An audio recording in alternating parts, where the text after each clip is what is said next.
Hello साथियों, स्वागत है आपका नॉलेज एक्सेस में। और आज की सेशन में हम लोग देखने वाले हैं प्रैक्टिस सेट नंबर 3। इससे पहले हमने 1 और 2 कर रखा है।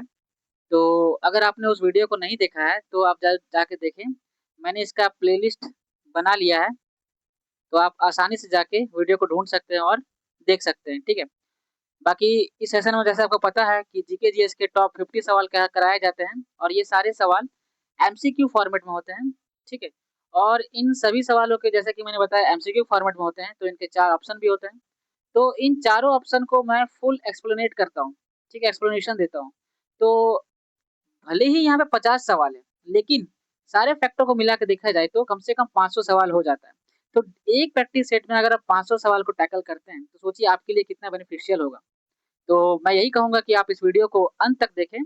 और चलिए देखते हैं अपने पहले प्रश्न को कि पहला प्रश्न क्या कहता है। बाकी मिलेंगे, वीडियो के अंत में बात होगी। ठीक है। प्रश्न संख्या 1 कहता है, रिपब्लिकन पार्टी ऑफ इंडिया के संस्थापक कौन है? रिपब्लिकन पार्टी ऑफ इंडिया के संस्थापक कौन है? सुभाष चंद्र बोस, रमेश चंद्र मजूमदार, भगत सिंह या बी आर अम्बेडकर, भीमराव अम्बेडकर? बताइए इसका सही आंसर क्या होगा। तो रिपब्लिकन पार्टी ऑफ इंडिया की बात करें तो इससे पहले एक संघ हुआ करता था, अनुसूचित जाति संघ। अनुसूचित जाति संघ, इसी को भंग करके रिपब्लिकन पार्टी ऑफ इंडिया की स्थापना की गई थी। अनुसूचित जाति संघ को भंग करके रिपब्लिकन पार्टी ऑफ इंडिया की स्थापना की गई थी। और इसकी घोषणा घोषणा की बात करें तो ये हुआ था आपका 30 सितंबर 1956। 30 सितंबर 1956 को हुई थी। तो बात करें कौन बनाया था इसको, सुभाष चंद्र बोस, रमेश चंद्र मजूमदार या भगत सिंह या बी आर अम्बेडकर? तो इसका सही आंसर हो जाएगा डॉक्टर बी आर अम्बेडकर ने बनाया था। डॉक्टर बी आर अम्बेडकर ने बनाया था। ठीक है। इन्होंने घोषणा की थी, ठीक है, बनाने की। बी आर अम्बेडकर की बात करें तो इनका जन्म 14 अप्रैल कब हुआ था? 14 अप्रैल 1900, सॉरी 19 बोल रहा हूँ, 1891।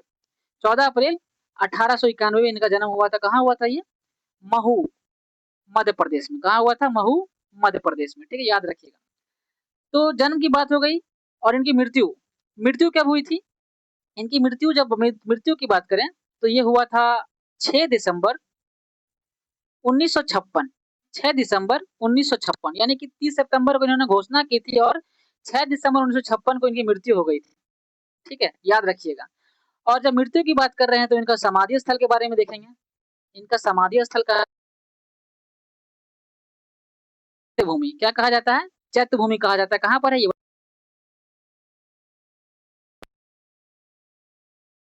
राष्ट्र। ठीक है। की बात करें, चलिए यहाँ मैं पुस्तकों के बारे में लिख देता हूँ।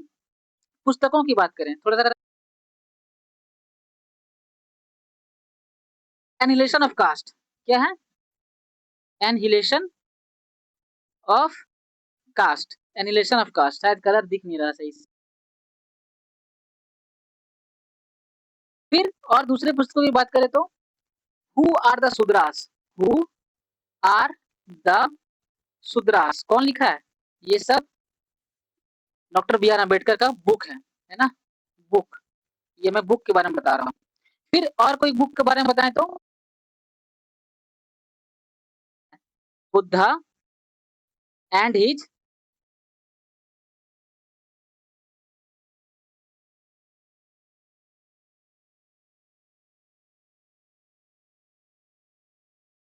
बी आर अम्बेडकर के बायोग्राफी की बात करें तो क्या उनका नाम है?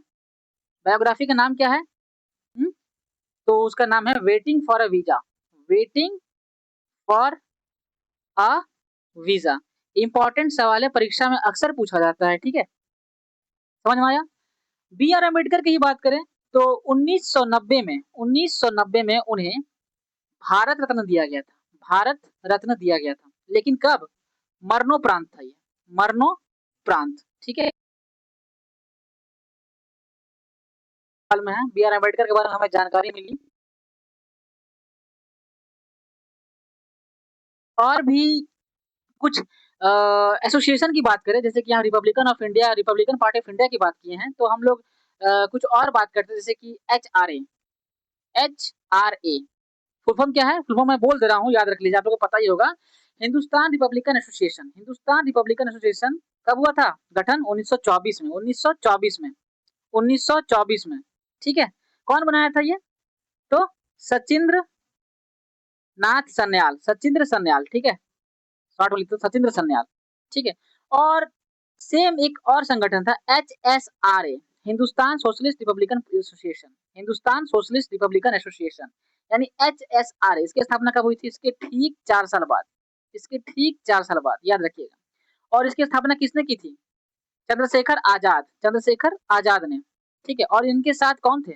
इनके साथ थे भगत सिंह। कौन थे? भगत सिंह। तो ये सारे फैक्ट जो है याद रखिएगा।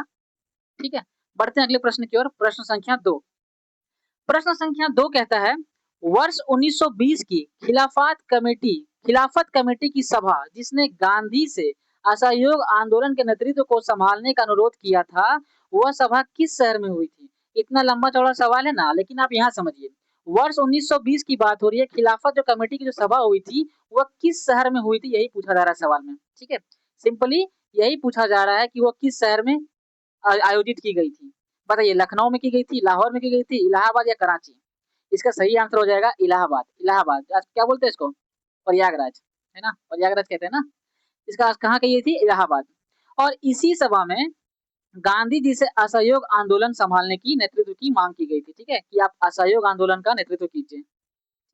बात करें खिलाफत आंदोलन की, खिलाफत आंदोलन की बात करें, खिलाफत आंदोलन तो ये कब हुआ था? शुरुआत 1919 में, 1919 में अली बंधुओं द्वारा, अली बंधुओं द्वारा। ठीक है, ये इसके ये शुरुआत किए थे, लेकिन गांधी जी भी इस आंदोलन के प्रमुख नेता थे। गांधी जी भी खिलाफत आंदोलन के प्रमुख नेता थे। ठीक है, बात करते हैं असहयोग आंदोलन की फिर से। जो असहयोग आंदोलन मैंने पिछली सेशन में, पिछले जो वीडियो था उसमें मैंने बताया था कि असहयोग आंदोलन जो हुआ था ये 1 अगस्त 1920 1920 को शुरू हुआ था। ठीक है, और इसी दिन मैंने बताया था कि बाल गंगाधर तिलक की मृत्यु हो गई थी, है ना, बताया था मैंने, डेथ हो गया था इनका। ठीक है, तो अगर शुरुआत की बात करें तो मैंने ये भी बताया था कि असहयोग आंदोलन को वापस कब लिया गया था। शुरुआत तो हमने देख लिया कि 1 अगस्त 1920 को हुआ था, लेकिन अगर वापस एंड कब हुआ था, कारण क्या था उसका? पिछली वाली वीडियो में मैंने बताया था, इसीलिए मैं कहता हूँ कि जो क्रम से जो वीडियो चल रहा है, क्रम से जो सीरीज चल रहा है, आप उसको जरूर देखें। ठीक है, बीच में आके देखेंगे समझ नहीं आएगा, इसलिए पहले प्रैक्टिस सेट 1 देखें, प्रैक्टिस सेट 2 देखें, प्रैक्टिस सेट 3 देखें, क्योंकि क्योंकि ये सभी चीजें आपस में जुड़ी हुई होती हैं। अब ऐसा तो नहीं कि जो मैं प्रैक्टिस सेट 1 में कराया हूँ वापस से मैं प्रैक्टिस 2 में भी करवाऊंगा, 3 में भी करवाऊंगा, फिर तो टाइम निकल जाएगा ना। इसलिए मैं ये कहूंगा पहले 1 देखिए, 2 देखिए, 3 देखिए। ठीक है, इसलिए अगर आप वीडियो को देख भी रहे हैं तो पहले इसको काट काट के अभी भी 1 पहले देखिए, फिर 2 देखिए, फिर 3 देखिए, तब आपके लिए वो फायदेमंद साबित होगा। ठीक है, तो एंड हुआ था, मैं बता देता हूँ फिर से। एंड हुआ था, एक घटना घट गई थी 5 फरवरी 1922 को। 5 फरवरी 1922 को क्या घट गई थी? यूपी में, यूपी में क्या हुआ था? चौरी चौरा कांड, चौरी चौरा कांड। और इसी कांड के चलते गांधी जी ने असहयोग आंदोलन को वापस ले लिया था, रद्द कर दिया था। ठीक है, और ये सब जो हुआ था, जैसे कि एक वायसराय थे। ठीक है, वायसराय का नाम मैं लिख देता हूँ। कौन? Lord Chelmsford, Lord Chelmsford. आप जो देख रहे हैं सारा कालानुक्रम जो देख रहे हैं आप, 1920 में खिलाफत आंदोलन, 1920 में असहयोग आंदोलन, ये सभी जो है लॉर्ड चैम्सफोर्ड के कार्यकाल में ही हुए थे। ठीक है, असहयोग आंदोलन 1920 में, ठीक है, और खिलाफत आंदोलन 19 में शुरुआत में हुआ था। और लॉर्ड चैम्सफोर्ड के कार्यकाल में क्या क्या हुआ था, तो इनका पहले कार्यकाल देखें तो 1916 से 1921 में इनका कार्यकाल था लॉर्ड चैम्सफोर्ड का। और इसी समय, इन्हीं के समय जलियांवाला बाग हत्याकांड, जलियांवाला बाग हत्याकांड, ठीक है, और रॉलेट एक्ट जैसे भी प्रमुख कार्य हुए थे, रॉलेट एक्ट। ठीक है ना, रॉलेट एक्ट, ये सभी जो हुए थे घटना, ये लॉर्ड चैम्सफोर्ड के कार्यकाल में ही हुई थी, याद रखिएगा। बढ़ते हैं अगले प्रश्न की ओर। प्रश्न संख्या 3 कहता है, प्रश्न संख्या 3 कह रहा है निम्नलिखित में से कौन व्यक्ति होम रूल लीग की स्थापना में शामिल नहीं था? होम रूल लीग कब शुरुआत हुआ था? होम रूल लीग का बताएंगे जरा सा। ये होम रूल की शुरुआत हुई तो 1916 में, 1916 में। ठीक है, हिंदी में कहा जाए तो इसको क्या कहेंगे? गृह शासन, गृह शासन आंदोलन, गृह शासन आंदोलन। ठीक है, एग्जाम में आ जाए तो घबरा मत जाइएगा। ठीक है। तो इसमें क्या हुआ था, मतलब कौन इसमें शामिल नहीं थे? बाल गंगाधर तिलक, मैंने पिछले स्लाइड में आंसर बताया था कि नहीं? हाँ बताया था, ठीक है। Bal Gangadhar Tilak, Annie Besant, S Subramaniam Iyer या फिर एच एस ऑलकॉट, बताइए इसमें से कौन नहीं थे? तो होम रूल लीग के बारे में तो बहुत ही आसान सवाल है, आप जानते हैं कि इसमें बाल गंगाधर तिलक भी थे। कहाँ से थे? पुणे, महाराष्ट्र, है ना? पुणे, महाराष्ट्र, बाल गंगाधर तिलक। एनी बेसेंट थी कहाँ से? अड्यार, अड्यार, ठीक है ना? कहाँ पड़ता है? मद्रास, ठीक है ना? फिर एस सुब्रमण्यम अय्यर का भी नाम आता है होम रूल लीग संस्थापना में, लेकिन एच एस ऑलकॉट यानी कि डॉक्टर मैं बोल रहा हूँ, कर्नल एच एस ऑलकॉट, इसकी जो है नाम कहीं, इनका जो कहीं नाम होम रूल लीग की स्थापना में नहीं आता है। हाँ, इनका नाम एक जगह जरूर आता है, इसका सही आंसर ऑप्शन डी हो जाएगा, Colonel Olcott plus madam, madam Blavatsky, madam Blavatsky ने क्या किया था? ये किया था 1875 में, इन्होंने किया था 1875 में थियोसॉफिकल सोसाइटी की स्थापना, थियोसॉफिकल सोसाइटी की स्थापना, ठीक है। कहाँ किया था? कहाँ किया था? ये किया था न्यूयॉर्क में। न्यूयॉर्क कहाँ पड़ता है? अमेरिका में, ठीक है। मतलब एच एस ऑलकॉट और मैडम ब्लात्स्की ने 1875 में थियोसॉफिकल सोसाइटी की स्थापना की थी, कहाँ पे? न्यूयॉर्क में, याद रखिएगा। इसलिए होम रूल लीग से संबंधित एच एस ऑलकॉट नहीं है, कर्नल ऑलकॉट नहीं है। बढ़ते हैं अगले प्रश्न की ओर। प्रश्न संख्या 4 कहता है, नोआखली घटना, नोआखली घटना के समय महात्मा गांधी के निजी सचिव कौन थे? निजी सचिव मतलब पर्सनल असिस्टेंट की बात करें तो निर्मल कुमार बोस, महादेव देसाई, प्यारेलाल या वल्लभ भाई पटेल। नोआखली घटना के बारे में बात करें तो ये 1946 की बात है, 1946 की बात है। और ये नोआखली कहाँ है? ये वर्तमान बांग्लादेश में है, वर्तमान बांग्लादेश, ठीक है। आजादी का समय चल रहा था, उस समय भीषण दंगा हुआ था, भीषण दंगा हो रहा था, ठीक है। तो इस समय महात्मा गांधी के निजी सचिव, आंसर क्या होगा? ऑप्शन नंबर सी, प्यारेलाल, याद कर लीजिएगा। नोआखली घटना के समय महात्मा गांधी के निजी सचिव कौन थे? तो प्यारेलाल थे, उनके निजी सचिव रहे थे। लेकिन अगर बात करें कि इससे पहले और अधिक समय तक महात्मा गांधी निजी सचिव कौन रहे थे? तो महादेव देसाई रहे थे। महादेव देसाई प्यारेलाल जी से पहले और बहुत ज्यादा समय तक महादेव देसाई ही महात्मा गांधी के निजी सचिव रहे थे। सबसे लंबे समय तक इन्हीं का रिकॉर्ड है, ठीक है। फिर बढ़ते हैं आगे प्रश्न, अगले प्रश्न की ओर। कि प्रश्न संख्या 5 क्या कहता है, इसे याद कर लीजिएगा प्यारेलाल। प्रश्न संख्या 5 कहता है, सविनय अवज्ञा आंदोलन की असफलता के बाद गांधी जी ने किसको महत्व दिया? किसे महत्व दिया? रचनात्मक कार्यक्रम को, हिंसा के सीमित उपयोग के, हिंसा तो वो करते नहीं थे इसलिए ऑप्शन बी तो पहले ही कट जाएगा, अंग्रेजों से समझौते को, अंग्रेजों से समझौता क्यों करेंगे? गांधी जी समझौता क्यों करेंगे? परंपरागत कार्यक्रम को, नहीं ये भी नहीं। इसका आंसर क्या हो जाएगा? ऑप्शन नंबर ए, रचनात्मक कार्यक्रम को। मैं समझाता हूँ आपको।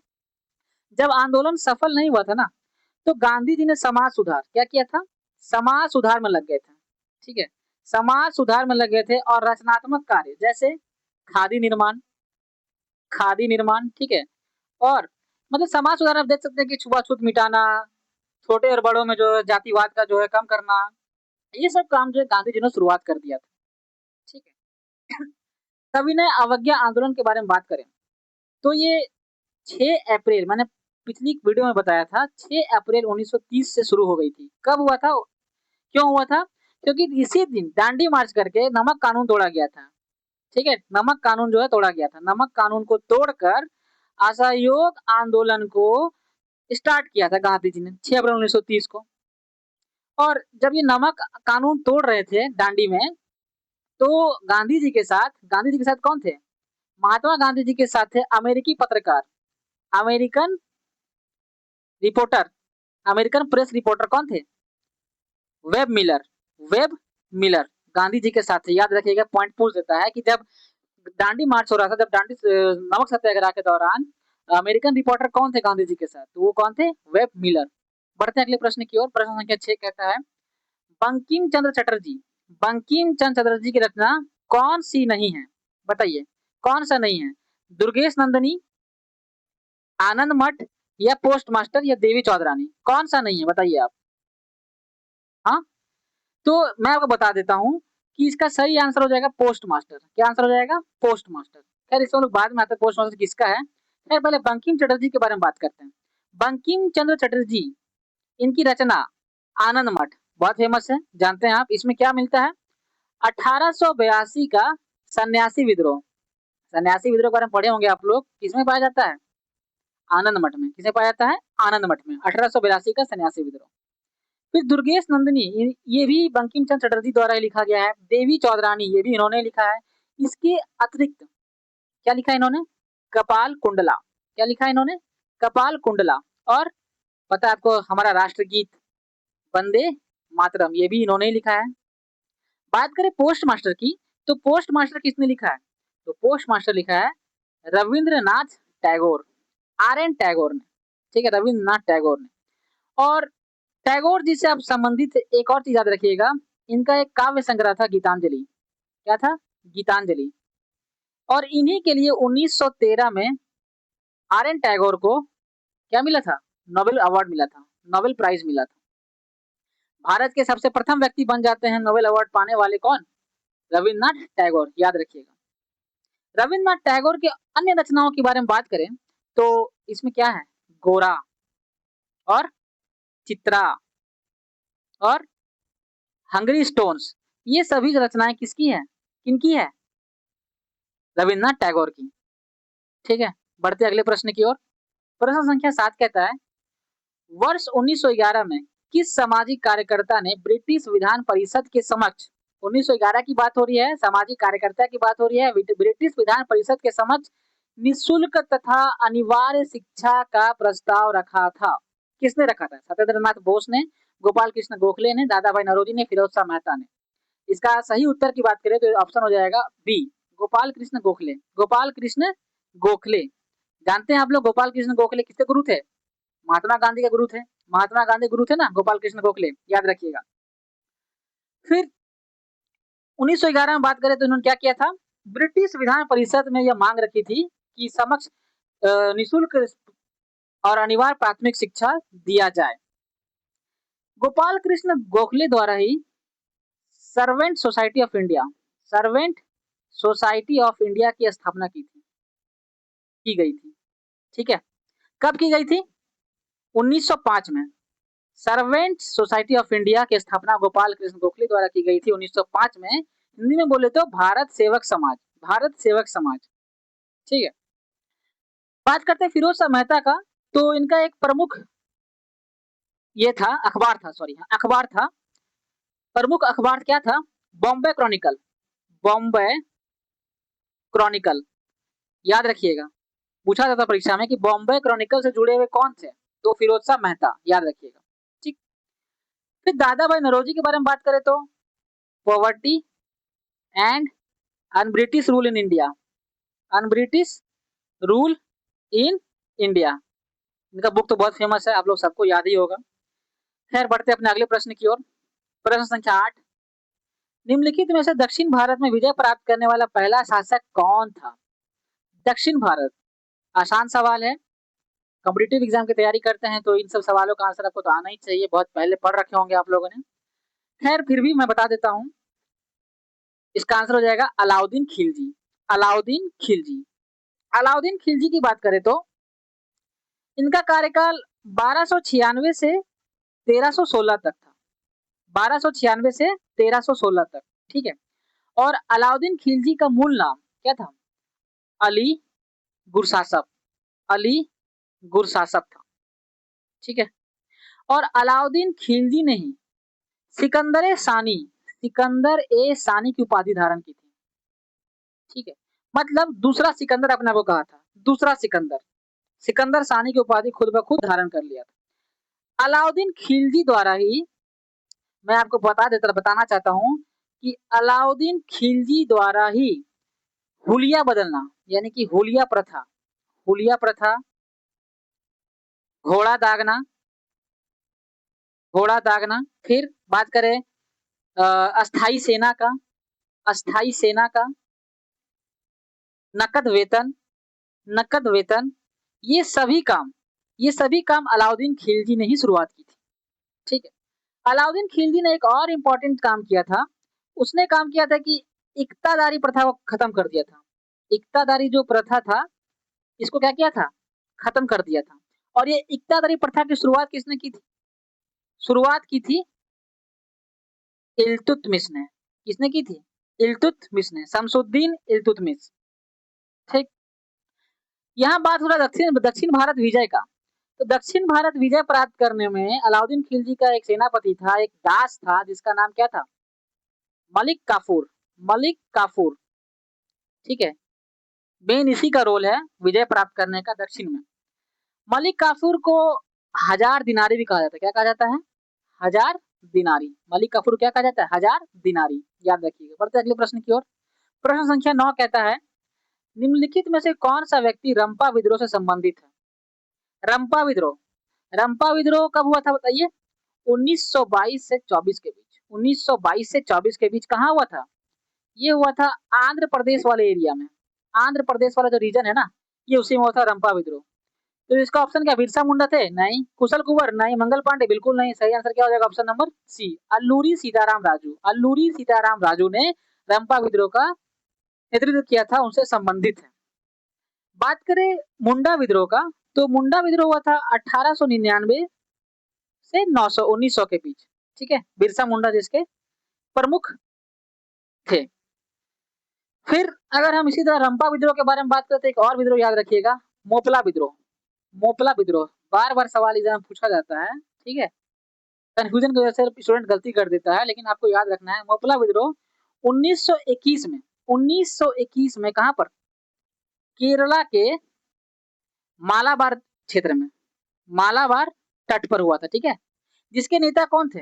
इसके प्रमुख नेता के बारे में बात करें तो मोपला विद्रोह के, तो इसके नेता थे अली मुस्लियार। अली मुस्लियार, ठीक है, कौन थे? अली मुस्लियार। बढ़ते हैं अगले प्रश्न की ओर। प्रश्न संख्या 10। प्रश्न संख्या 10 कहता है, पागलपंथ की स्थापना किसने की थी? जानते हैं आप लोग पागलपंथी विद्रोह भी हुआ था।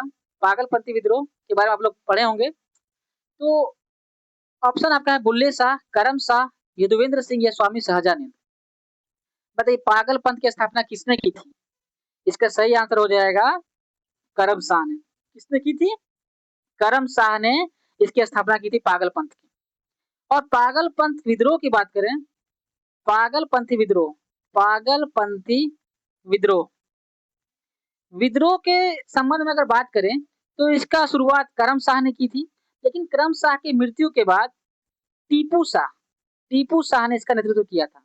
इनका जब डेथ हो गया था तो इसके बाद टीपू शाह, इसका जो बेटा था, सन था, ठीक है, इसका बेटा था करम शाह का, टीपू शाह ने पागलपंथी विद्रोह का नेतृत्व किया था। पागलपंथी विद्रोह का अगर हम समय पूछे तो 1825 से 1833 के दौरान हुआ था। 1825 से 1833 के दौरान हुआ था। और कहाँ हुआ था? किस क्षेत्र में हुआ था पागलपंथी विद्रोह? तो ये हुआ था असम में, असम क्षेत्र में, असम क्षेत्र में। असम क्षेत्र से एक और विद्रोह बहुत ही फेमस है, कौन सा बता सकते हैं आप लोग? अहोम विद्रोह। कौन सा था? अहोम विद्रोह। मैं जो अलाइनमेंट कर रहा हूँ, जो मैं लिख रहा हूँ, उसको आप लोग ध्यान दीजिएगा, मैं कहाँ से किन चीजों को जोड़ रहा हूँ, ठीक है। और ऐसा नहीं कि बस देखने से काम चल जाएगा, आपको कॉपी में इसको नोट भी करना पड़ेगा। अगर आपको किसी पॉइंट नहीं आ रहा है, कोई फैक्ट नहीं आ रहा है, उसको कॉपी में नोट कर लीजिएगा। क्यों? ताकि आप उसको बाद में आराम से पढ़ सके, उसको रिवाइज कर सके। अहोम विद्रोह की बात करें तो 1928 में हुआ था। 1928 में हुआ था, असम क्षेत्र में ही हुआ था। अहोम विद्रोह बहुत फेमस है, परीक्षा में अभी ट्रेंडिंग में चल रहा है, हर परीक्षा में पूछा जाता है, याद रखिए। इसका नेता के बारे में पूछे तो इनके नेता कौन थे? तो नेता थे गोमधर कंवर। नाम याद रखिएगा, गोमधर कंवर। अहोम विद्रोह के प्रमुख नेता कौन थे? गोमधर कंवर। बढ़ते हैं अगले प्रश्न की ओर। प्रश्न संख्या 11। प्रश्न संख्या 11 कहता है, पानीपत के युद्ध में बाबर के जीतने का मुख्य कारण क्या था? उसकी घुड़सवारी सेना, उसकी सैन्य कुशलता, अफगानों के आपसी फूट, तुगलमा पद्धति। बताइए तुलगुमा पद्धति था या उसकी सैन्य कुशलता था? देखिए देखा जाए तो ऑप्शन बी भी ठीक है, उसकी सैन्य कुशलता जो है अच्छा था इब्राहिम लोदी के मुकाबले में। इब्राहिम लोदी का जो सैन्य कुशलता था उनसे काफी ज्यादा अच्छा था बाबर का सैन्य कुशलता। लेकिन इस ऑप्शन के तहत, ये चारों ऑप्शन के तहत सबसे सटीक आंसर क्या हो जाएगा? ऑप्शन नंबर सी, तुलगुमा पद्धति। तुलगुमा पद्धति में क्या होता था? तोप का प्रयोग होता था, तोप का प्रयोग, ठीक है। और भारत में सबसे प्रथम, प्रथम बार भारत में तोप का प्रयोग किसने किया था? बाबर ने किया था। याद रखिएगा, बाबर ने तोप का प्रयोग किया था किस किस युद्ध में? पानीपत का प्रथम युद्ध में। और पानीपत का युद्ध सबसे पहले हुआ किसे किसके बीच था? याद ये बताइए। ये हुआ था 1526 में। 1526 में। एक तो बाबर तो थे ही, बाबर और इब्राहिम लोदी।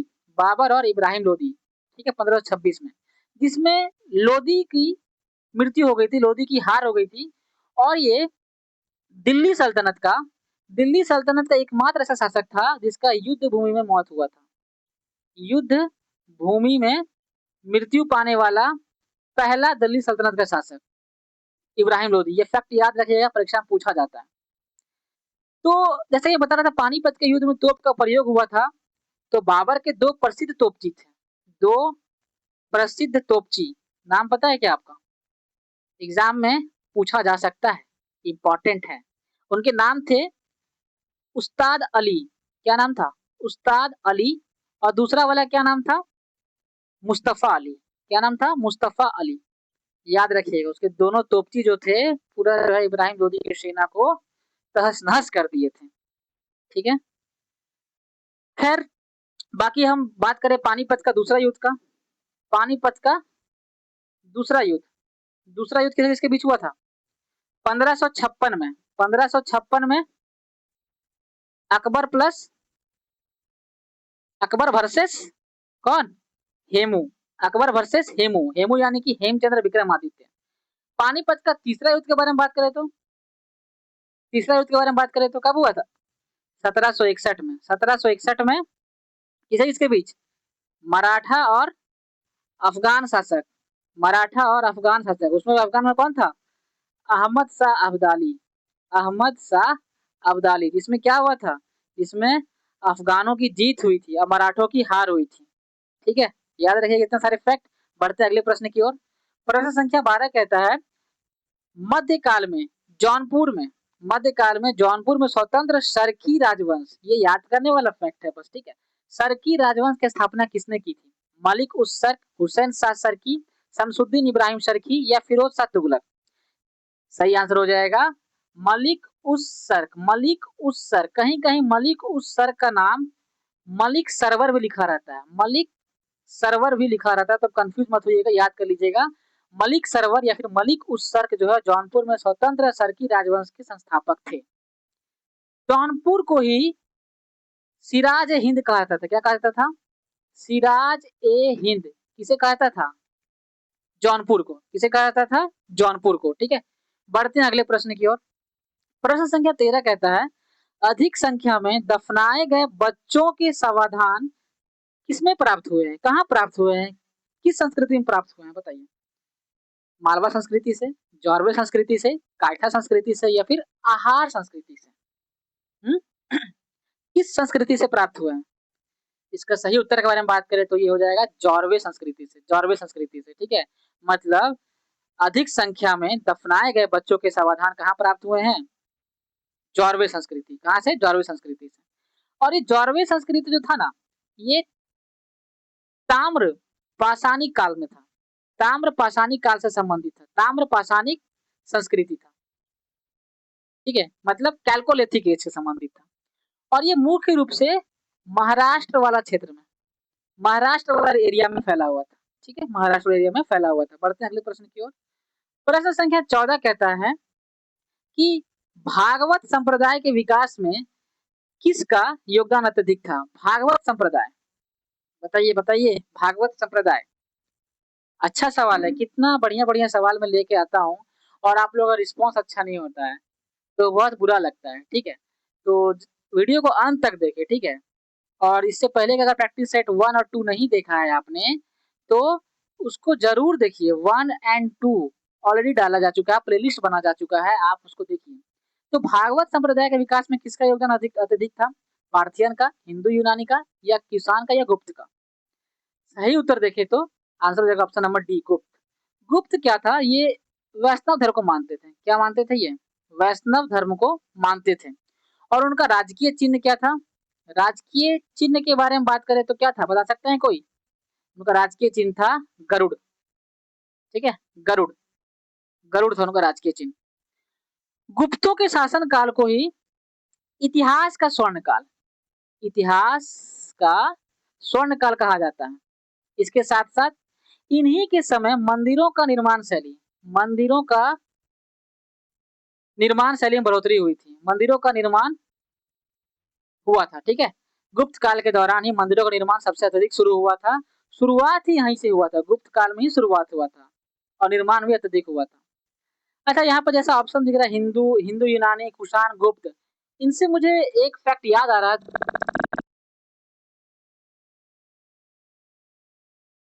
सिक्कों का फैक्ट था। कैसा फैक्ट था? सिक्का, सिक्कों का फैक्ट। तो जैसे कि आप जानते हैं कि भारत में पहली बार सोना सिक्का कौन चलाया था? पहली बार सोना का सिक्का, सोना का सिक्का हिंदू यूनानी कौन चलाया था? हिंदू यूनानियों ने चलाया था। लेकिन सर्वाधिक शून्य सोना, शून्य नहीं शुद्ध सोना, सॉरी, शुद्ध सोना का सिक्का कौन चलाया था? कुषाणों ने चलाया था। लेकिन सबसे ज्यादा सोना का सिक्का कौन चलाया था? सबसे ज्यादा सोने का सिक्का किसने चलाया था? गुप्तों ने, सोने का सिक्का। और इसी कारण से क्या हुआ था ना, सबसे अधिक चलाया था तो इसमें अशुद्धि अधिक आ गई थी। मतलब सबसे अधिक तो चलाया था लेकिन अशुद्धि अधिक आ गई थी, मिलावट हो गया था, ठीक है। तो याद रखिएगा, सबसे पहली बार सोने का सिक्का कौन चलाया था?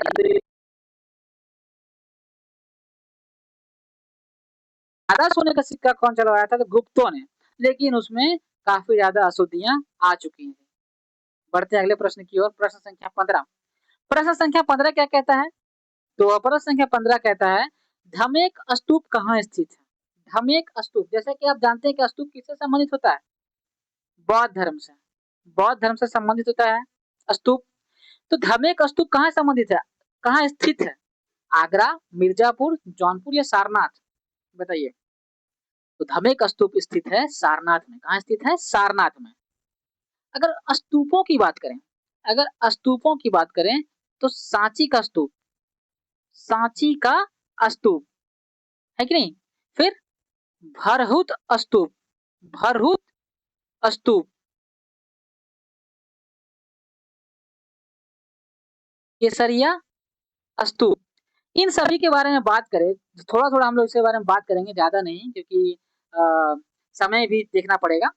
सांची का स्तूप के बारे में बात करें तो ये कहाँ पर है? ये भोपाल में है। कहाँ पर है ये? भोपाल में, मध्य प्रदेश। कौन बनवाया था? कौन बनवाया था? अशोक ने, सम्राट अशोक, ग्रेटेस्ट अशोक। भरहुत स्तूप, भरहुत स्तूप कहाँ है ये? तो ये भी मध्य प्रदेश में। ये भी कहाँ है? मध्य प्रदेश में, ठीक है। और इसकी मरम्मत, एक क्वेश्चन आता है, पुष्य मित्र शुंग ने इस भरहुत स्तूप की मरम्मत करवाई थी। क्या करवाई थी? मरम्मत करवाई थी, ठीक है।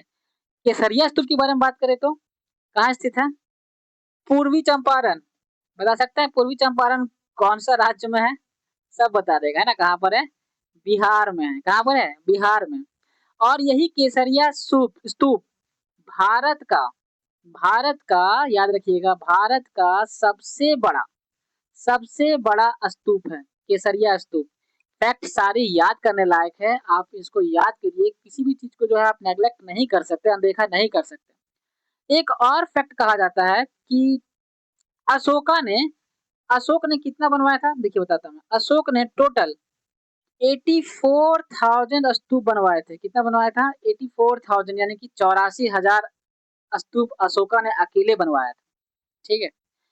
पढ़ते हैं हम लोग अपने अगले प्रश्न की ओर। और अगले प्रश्न को पढ़ते हैं हम लोग। प्रश्न संख्या 16 कहता है, वह सुल्तान कौन था जिसने खलीफा के अधिकार को मानने से इनकार कर दिया था? मतलब उसके अकॉर्डिंग खलीफा वगैरह कुछ था ही नहीं। मतलब वो खलीफा से जो है कोई अनुमति ही नहीं ली थी। मतलब अपना जो शासन कर रहा है, सभी शासक क्या होते थे ना कि खलीफा को मानते थे, उनसे अनुमति लेते थे, उनके अधिकार को मानते थे। लेकिन अलाउद्दीन खिलजी ने इनके अधिकार को मानने से इनकार कर दिया। मतलब कोई खलीफा वलीफा नहीं होता है, ठीक है। जैसे कि मैंने आपको पहले भी बताया कि 1296 से 1316, ठीक है। याद रखिए शासनकाल, ठीक है। अगर हम बात करें तो एक और खिलजी थे जो बहुत ही रंगीला टाइप के थे। इनके बेटे, मैं लिखने में गलती कर दे रहा हूँ, मुबारक शाह खिलजी। क्या नाम था? मुबारक शाह खिलजी। जब अलाउद्दीन खिलजी की मृत्यु हो गई तो 1316 से लेके 1320 तक 4 साल का इनका शासन काल रहा। मुबारक शाह खिलजी अत्यंत रंगीला शासक था, ठीक है, पागल शासक था, पागल ही बोल सकते हैं। इसने खुद को ही खलीफा घोषित कर लिया था। खलीफा का बात वैसे मैं बता रहा हूँ, खुद को ही खलीफा घोषित कर लिया था कि हाँ मैं ही खलीफा हूँ, मैं ही भगवान हूँ, ठीक है। और ये इतना पागल था कि कभी कभी दरबार में निर्वस्त्र होकर घूमने लगता था और कभी कभी तो औरतों के कपड़े पहनकर आ जाता था, ठीक है। बढ़ते हमने अगले प्रश्न की ओर। प्रश्न संख्या 17। यूरोप को उत्तरी अमेरिका से कौन सा सागर या महासागर अलग करता है? यूरोप को उत्तरी अमेरिका से कौन सा सागर या महासागर अलग करता है? उत्तरी अटलांटिक महासागर, प्रशांत महासागर, काला सागर या कैस्पियन सागर? ऑप्शन अकॉर्डिंग बात करें तो इसका सही आंसर हो जाएगा उत्तरी अटलांटिक महासागर, ठीक है, उत्तरी अटलांटिक महासागर। प्रशांत महासागर की बात करें तो मरियाना ट्रेंच, मरियाना ट्रेंच इसी में है, पता है ना आप लोगों को। उत्तरी अटलांटिक महासागर जो है यूरोप को उत्तरी अमेरिका से अलग करता है, ठीक है। और अगर बात करें कि यूरोप को अफ्रीका से कौन अलग करता है, यूरोप को अफ्रीका से अलग कौन करता है, कौन सा जल संधि अलग करता है बताइए? यूरोप में वो भी खास करके स्पेन, स्पेन। और अफ्रीका में कौन? मोरक्को, अफ्रीका में मोरक्को, याद रखिएगा, अफ्रीका में मोरक्को। कौन अलग करता है? तो ये करता है जिब्राल्टर जल संधि। कौन करता है? जिब्राल्टर जल संधि। इंपॉर्टेंट फैक्ट है, याद रखिएगा, ठीक है, कॉपी में नोट कर लीजिए। और जिब्राल्टर जल संधि को ही भूमध्य सागर की, भूमध्य सागर की कुंजी कहते हैं। भूमध्य सागर की क्या कहते हैं? कुंजी कहते हैं जिब्राल्टर जल संधि को। इतना सारा फैक्ट को आप ध्यान में रखिएगा, ठीक है। बढ़ते अगले प्रश्न की ओर। प्रश्न संख्या 18 कहता है शिवालिक शैल समूह के दक्षिण में, शिवालिक शैल समूह, मान लीजिए पहाड़ है, ठीक है, ये पहाड़ है, शिवालिक सर, ये उत्तर हो गया, ये दक्षिण हो गया, ये एरिया दक्षिण है, ये साउथ है, ठीक है, ये साउथ है, ये नॉर्थ है। तो शिवालिक शैल समूह के दक्षिण में भाबर क्षेत्र, जो भाबर क्षेत्र होता है वो किसके उदाहरण है? किसके उदाहरण है बताइए? तो हिमालय, जैसे कि पता है, ये मान लीजिए हिमालय है, जैसे मैंने बताया ये हिमालय है। तो हिमालय का जो दक्षिणी भाग होता है ना, इसी को जो है शिवालिक शिवालिक कहते हैं, शिवालिक श्रेणी कहते हैं। जो दक्षिण में पाया जाता है इसको क्या कहते हैं? शिवालिक श्रेणी कहते हैं, ठीक है। और इसी के ठीक नीचे जो है ना क्या,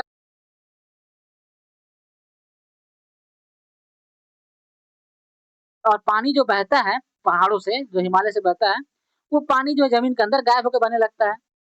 तो इसे जो भाबर कहते हैं, इसको ही भाबर क्षेत्र कहते हैं, ठीक है। कि हिमालय का जो पैर है, यानी कि जो नीचे वाला एरिया है, जो साउथ वाला एरिया है, जो नीचे वाला एरिया है, वहां पे जो पत्थर जमा हो जाता है और पानी जो वहां पे गायब होकर बहने लगता है, उसी क्षेत्र को क्या कहते हैं? भाबर क्षेत्र कहते हैं।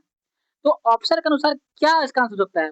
मध्य भूमि स्थिति का उदाहरण है, या अंतर पर्वतीय स्थिति का उदाहरण है, या गिरिपद स्थिति का उदाहरण है। जाहिर सा बात है, गिरी मतलब क्या होता है? पर्वत, गिरी मतलब पर्वत, और पद मतलब पैर। मैंने बताया कि हिमालय के पैर के नीचे, यानी कि गिरिपद स्थिति का ये उदाहरण है। बिल्कुल सही आंसर हो जाएगा ऑप्शन नंबर सी, गिरिपद स्थिति का उदाहरण है क्या? शिवालिक शैल समूह का दक्षिण में भाबर क्षेत्र। इतना चीज याद रखिएगा। बढ़ते हैं अगले प्रश्न की ओर। प्रश्न संख्या 19 कहता है निम्नलिखित में से कौन सा सौर परिवार से संबंधित नहीं है? सौर परिवार, सौर परिवार इंग्लिश में solar system, solar system. Solar system में देखे तो कौन कौन आते हैं बताइए? सोलर सिस्टम में सन आता है, क्षुद्र ग्रह भी आता है, ग्रह भी आता है, धूमकेतु भी आता है, लेकिन क्या निहारिका आता है क्या? निहारिका आता है क्या? नहीं। इसका ऑप्शन क्या हो जाएगा? ऑप्शन नंबर बी सही है। निहारिका मतलब इंग्लिश में नेबुला भी कहते हैं। क्या कहते हैं? नेबुला। इसका आंसर क्या सही हो जाएगा? निहारिका, ठीक है। और देखिए तो अगर सौर मंडल की आयु बोले, आयु किसका? सौर मंडल का, तो आप बताइएगा 4.6 बिलियन ईयर्स, ठीक है। और अगर यूनिवर्स का एज पूछे तो, यूनिवर्स यानी कि ब्रह्मांड की आयु बोले तो, ब्रह्मांड की आयु बोले तो 13.8 बिलियन ईयर्स। याद रखिएगा, इंपॉर्टेंट सवाल है, परीक्षा में जो है पूछ लिया जाता है। बढ़ते हैं अगले प्रश्न की ओर। प्रश्न संख्या 20। प्रश्न संख्या 20 है, आपको जो है मिलान करना है सूची 1 को सूची 2 से मिलाना है, ठीक है। अनुच्छेद से संबंधित है, पॉलिटिकल साइंस से संबंधित है, अनुच्छेद 26 किससे संबंधित है, 40 किससे संबंधित है, 98 संबंधित है, 39 किससे संबंधित है, 239। तो आपने जैसा कि पढ़ा होगा कि 239 जो संबंधित है ये संघ शासित प्रदेश से संबंधित है। बहुत इंपॉर्टेंट है, बहुत कॉमन भी है, याद करते हैं स्टूडेंट्स कि अनुच्छेद 239 संघ शासित क्षेत्रों का प्रशासन संबंधित है और ये भाग 8 में है। कहाँ है? भाग 8 में, याद रखिएगा, भाग 8 में है। तो देखिए, तो डी का कहीं एक है तो हाँ, डी एक यहाँ भी है, एक यहाँ भी है, यानी कि ये तो कट गया, ये तो होगा नहीं। फिर हम बात करें अनुच्छेद 40, अनुच्छेद 40 तो हमको पता है अनुच्छेद 40 किससे संबंधित है? ग्राम पंचायतों का गठन, ग्राम पंचायतों का गठन। तो देखिए बी का 4, बी का 4 पता है, बी का 4 कहीं दिख रहा है आपको? तो बी का 4 आप देखेंगे कि यहाँ तो नहीं है, यानी ये भी कट जाएगा, तो बी का 4 यहाँ है, यानी कि ऑप्शन नंबर ए। मतलब अगर आपको सब नहीं भी पता था तो अगर एक या दो पता हो जाने से तो आप मिला लेते हैं, बाकी मिला लीजिए। अनुच्छेद 26 संबंधित है किससे? अनुच्छेद 26 संबंधित है धार्मिक कार्यों की प्रबंध की स्वतंत्रता, धार्मिक कार्यों के प्रबंध की स्वतंत्रता की संबंध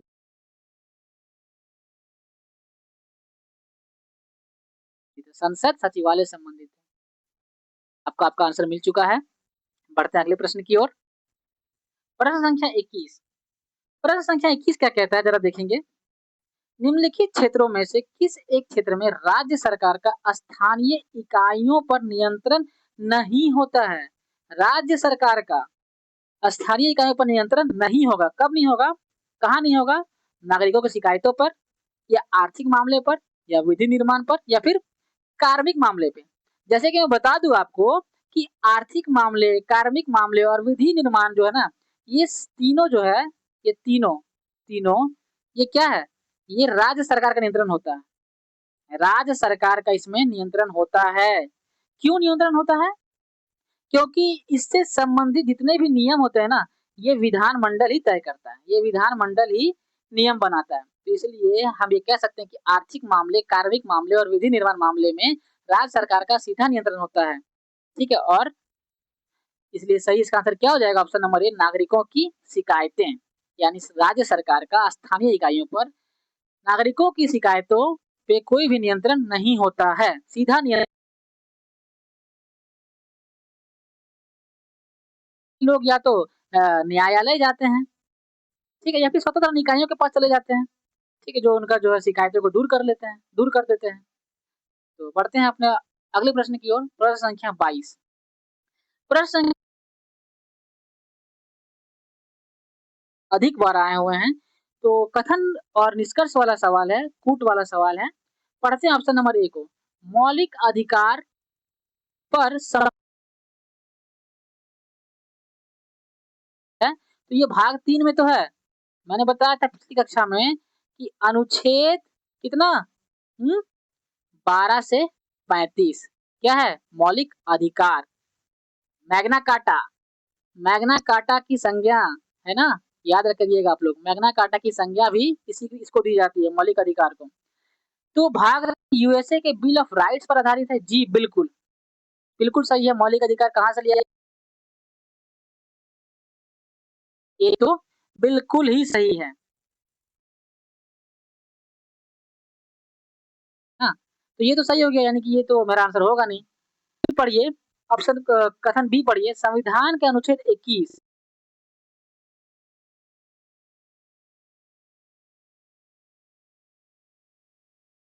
जीवन का अधिकार है ना, जीवन जीने का अधिकार है, जीवन का अधिकार है, ठीक है, मृत्यु का अधिकार नहीं है। मृत्यु का अधिकार भारत में नहीं है। ऐसा नहीं कि आप गए बोलेंगे कि मृत्यु का अधिकार है, सुसाइड कर लेते हैं, और अगर आप बच गए तो पुलिस ऊपर दो डंडा और मारेगी। इसलिए हमारे पास भारत में मृत्यु का अधिकार नहीं है, जीवन का अधिकार है। अनुच्छेद 21 के तहत जीवन का अधिकार है।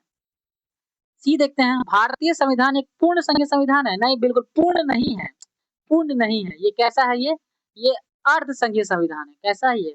अर्ध संघीय संविधान है, अर्ध संघीय संविधान है। भारत कैसा संविधान है? अर्ध संघीय संविधान है, ठीक है।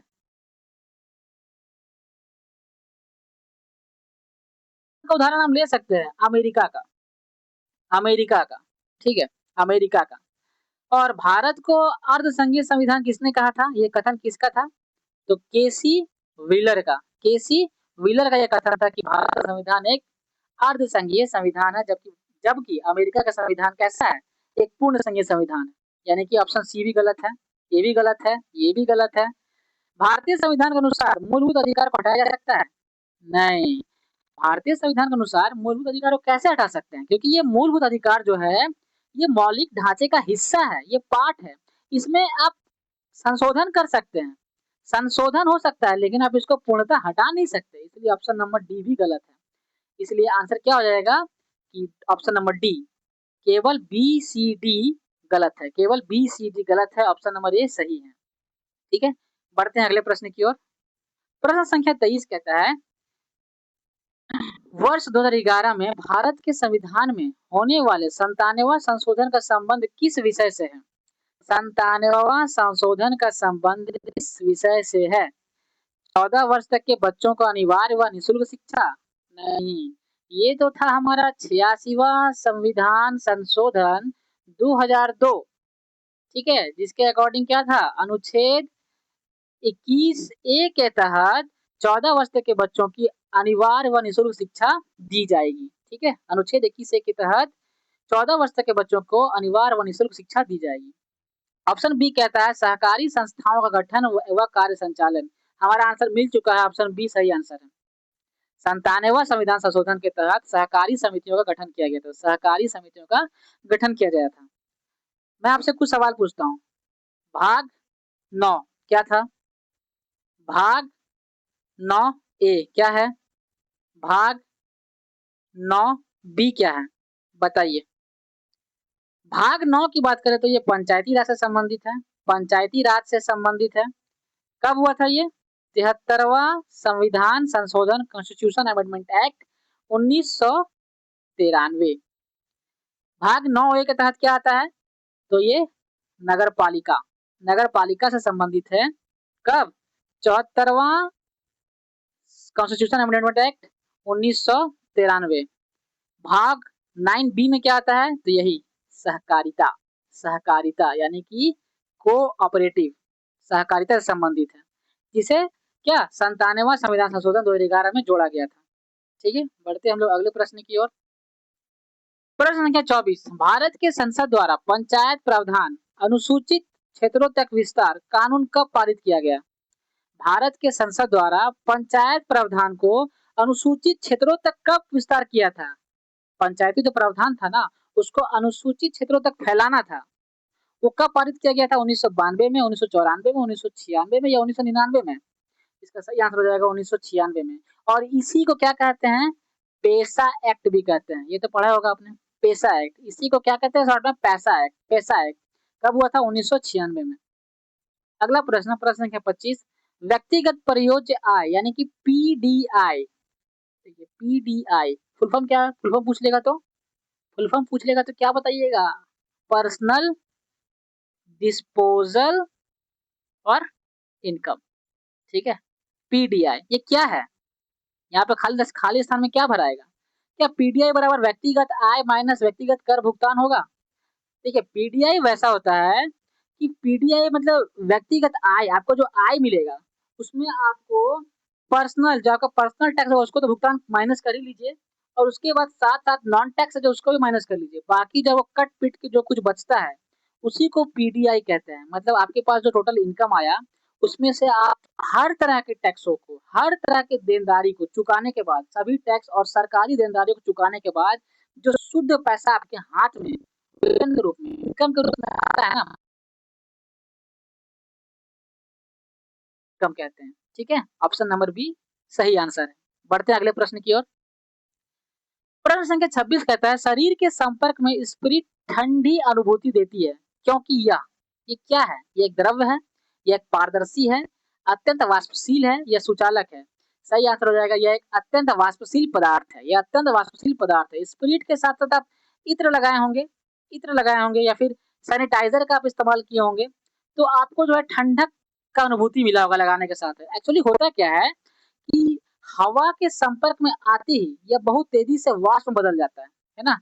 हवा के संपर्क में आते ही यह बहुत तेजी से वाष्प में बदल जाता है। ये वह हमारे शरीर का जो, हमको जो शरीर का जो गर्मी होता है ना, उसको वो सोखता है और जिसके कारण हमारे त्वचा को ठंडक महसूस होता है। ठीक है, बढ़ते हैं अगले प्रश्न की ओर। प्रश्न संख्या 27, जब जल वाष्प में परिवर्तित होता है तब क्या होता है? तब क्या होता है? जब जल जो है जल वाष्प से परिवर्तित होता है, यानी कि जल जो है भाप बन के उड़ जाएगा, तब क्या होता है? तापमान परिवर्तित होता है? नहीं। ऊष्मा का प्रवाह नहीं होता है? नहीं। वातावरणीय ऊष्मा स्रोत से ऊष्मा जल में प्रवाहित होती है। बिल्कुल। एक्चुअली होता क्या है, हमारे जो सराउंडिंग्स है, सराउंडिंग्स में जो भी टेम्परेचर है, यानी कि जो सन का जो हीट है, उसका जो हीट क्या होता है, जल में प्रवाहित होती है, जल में वो जाता है, और जिसके कारण से वो जल वाष्प बनकर आकाश में उड़ने लगता है। ठीक है, तो यही है कि जब जल जलवाष्प में परिवर्तित होता है तब क्या होता है, कि वातावरणीय ऊष्मा या फिर सन का हीट जब जल में प्रवाहित होती है, जब जल में जाके मिलती है तो क्या होता है, जल वाष्प बनकर उड़ने लगता है। बढ़ते अगले सवाल की ओर। प्रश्न संख्या 28, हरे पौधे सूर्य के प्रकाश की ऊर्जा का कितना परसेंट ग्रहण करते हैं और उसे खाद्य ऊर्जा में परिवर्तित करते हैं? 2%, 1%, 10% या 5%? सभी लोग लगता है कि 10% मार देंगे ना, 10%। हर जगह 10% आंसर नहीं होता है। इसका आंसर क्या हो जाएगा? 1%। क्या हो जाएगा? 1%। मतलब हरा पौधा जो है ना, सूर्य के प्रकाश का केवल 1% हिस्सा ही जो है पेड़ पौधे फोटोसिंथेसिस यानी कि प्रकाश संश्लेषण के लिए इस्तेमाल करता है, मात्र 1% हिस्सा। बाकी सब कुछ वापिस कर देता है ना, वापिस। बात करें, और देखिए यहीं पे जब पौधा का, जब सूर्य का जब प्रकाश का बात की है, उसी तरह जल के बारे में बात कीजिए, जल के बारे में भी। जल के बारे में बात करें तो पौधा जितना पानी सोखता है ना, उसका 99% बाहर निकाल देता है, और जल भी मात्र 1% ही रखता है। यानी कि ऊर्जा भी, सूर्य का प्रकाश का ऊर्जा भी 1% रखेगा, और जल भी जितना सोखेगा उसका 1% ही यूज करेगा, बाकी 99% वो बाहर कर देता है। अच्छा, एक बात और, इससे ऊर्जा से संबंधित एक और प्रश्न बनता है कि ऊर्जा के प्रवाह का नियम, ऊर्जा प्रवाह का नियम किसने दिया था? बताइए, बता सकते हैं आप लोग? यह नियम दिया था लिंडमैन ने। किसने दिया था? लिंडमैन ने। ठीक है, लिंडमैन ने अनुसार एक स्तर से एक स्तर से दूसरे दूसरे स्तर तक केवल 10% ही ऊर्जा स्थानांतरित होती है। 10% ऊर्जा ही पहुंचती है, केवल 10%। ठीक है, एक स्तर से दूसरे स्तर तक केवल 10% ऊर्जा ही मिलती है। बाकी बढ़ते हैं अगले प्रश्न की ओर। प्रश्न संख्या 29। प्रश्न संख्या 29 कहता है, सूची 1 को सूची 2 से फिर से मिलाइए। यहाँ धातु है और धातु संबंधित रोग के बारे में पूछा जा रहा है आपसे। ठीक है, तो पहला है आर्सेनिक। तो आर्सेनिक से संबंधित रोग क्या है? हड्डियों में कमजोरी। हड्डियों में कमजोरी, इसे क्या बोलते हैं? इटाई इटाई रोग। इटाई इटाई रोग। ठीक है, अच्छा नाम है, याद कर सकते हैं। कैडमियम। कैडमियम से क्या होता है? एक सेकेंड गलती हो गया ना शायद। आर्सेनिक नहीं होता है, आर्सेनिक नहीं होता है। आर्सेनिक होता है श्वसन संबंधी समस्या। आर्सेनिक होता है श्वसन संबंधी समस्या। आर्सेनिक श्वसन संबंधी समस्या होता है, और कैडमियम से होता है हड्डियों में कमजोरी। गलती हो गया था मुझसे। कैडमियम से क्या होता है? हड्डियों में कमजोरी, और इसी को बोलते हैं, कैडमियम वाला को ही ना बोलेंगे इटाई इटाई रोग, कैडमियम इटाई इटाई रोग। फिर अगर बात करें पॉलीविनाइल क्लोराइड, पॉलीविनाइल क्लोराइड तो ये संबंधित है मस्तिष्क में सूजन, मस्तिष्क में सूजन। इसी को शॉर्ट में क्या बोलते हैं? PVC, PVC, polyvinyl chloride. बात करें बेरियम की, तो बेरियम होता है फेफड़ों के कैंसर। बेरियम किससे संबंधित है? फेफड़ों के कैंसर। बेरियम संबंधित है फेफड़ों के कैंसर, याद कर लीजिएगा। और अगर बात करें तो मरकरी से क्या है? मरकरी से क्या है? कॉपर से क्या है? फिर बताइए, कॉपर से क्या है? और आयरन से क्या है? नाइट्रेट से क्या है? तो ये सब चीजें जो है, ये सारे फैक्ट को जो है आपको याद रखना है। कॉपर से होता है मिनी माता, मिनी माता। फिर सॉरी, कॉपर नहीं, मरकरी से होता है मिनी माता, लिखा मरकरी है, मैं बोल रहा हूँ कॉपर। और कॉपर से होता है विल्सन। कॉपर से क्या होता है? विल्सन रोग होता है। आयरन आयरन से क्या होता है? आयरन का अधिकता से होता है लिवर सिरोसिस। क्या होता है? लिवर सिरोसिस, याद रखिएगा, लिवर सिरोसिस। और नाइट्रेट की अधिकता से क्या हो जाएगा? नाइट्रेट की अधिकता से क्या होगा? Blue baby syndrome, blue baby syndrome, ये सारे जो फैक्ट है आपके लिए अत्यंत ही इंपॉर्टेंट है, आप इसको याद रखेंगे। ठीक है, बढ़ते अगले प्रश्न की ओर। प्रश्न संख्या 30 कहता है, सांद्र सल्फ्यूरिक अम्ल की उपस्थिति में एसिटिक अम्ल तथा एथिल अल्कोहल के मध्य होने वाली अभिक्रिया क्या कहलाती है? एसिटिक अम्ल, एसिटिक अम्ल की बात करें यानी कि क्या बोल रहा है, CH3COOH, और एथिक अल्कोहल, और एथिक अल्कोहल यानी कि C2H5OH, ये सल्फ्यूरिक अम्ल देखिए यहाँ पे उपस्थित है। सल्फ्यूरिक अम्ल की उपस्थिति में जब क्रिया करते हैं तो क्या बनता है, ये बनता है एस्टर। क्या बनता है, एस्टर। इसलिए इसका आंसर जल अपघटन नहीं होगा, साबुनीकरण नहीं होगा, हाइड्रोजनीकरण नहीं होगा, एस्टरीकरण। क्या होता है, एस्टरीकरण। जब भी एसिटिक अम्ल तथा एथिल अल्कोहल सल्फ्यूरिक अम्ल की उपस्थिति में जब क्रिया करेगा, विक्रिया करेगा, तो क्या बनेगा, एस्टर बनेगा, और इसी को बोलते हैं एस्टरीकरण। और इस प्रक्रिया में क्या होता है, H2O यानी कि जल जो है वो बाहर निकल जाता है, वो आउट हो जाता है ना, बाहर निकल जाता है, और उत्पाद के रूप में, उत्पाद के रूप में क्या बचता है बताइए, उत्पाद के रूप में बचेगा एथिल एथेनॉट, एथिल एथेनॉट, ठीक है, एथिल एथोनेट, ठीक है, ये बचेगा। और इसकी खुशबू जो रहता है ना, ये लगेगा आपको कि मीठा मीठा फल है, मीठा फल जैसा खुशबू देगा, मीठा फल जैसी खुशबू ये देता है। तो याद रखिएगा कि जब ये इस तरह का प्रक्रिया अभिक्रिया होता है तो H2O बाहर हो जाता है, यानी जल बाहर निकल जाता है, और उत्पाद के रूप में एथिल एथेनॉट मिलता है, जिसका खुशबू कैसा होता है, मीठा फल जैसा खुशबू होता है। ठीक है, बढ़ते अगले प्रश्न की ओर। प्रश्न संख्या 31। प्रश्न संख्या 31 क्या कहता है, ग्रेफाइट के परत के बारे में पूछ रहा है। ग्रेफाइट में परतों को एक दूसरे से मिलाकर रखा जाता है, किस कौन से बल के द्वारा? ग्रेफाइट का जो परत होता है, ये जो परत है, ये परत है, ये जो एक दूसरे को मिला कर रखता है, ये कौन से बल के द्वारा? वांडर वाल्स बलों द्वारा, आयनीय आबंध द्वारा, धात्विक आबंध द्वारा, या सह संयोजी आबंध द्वारा?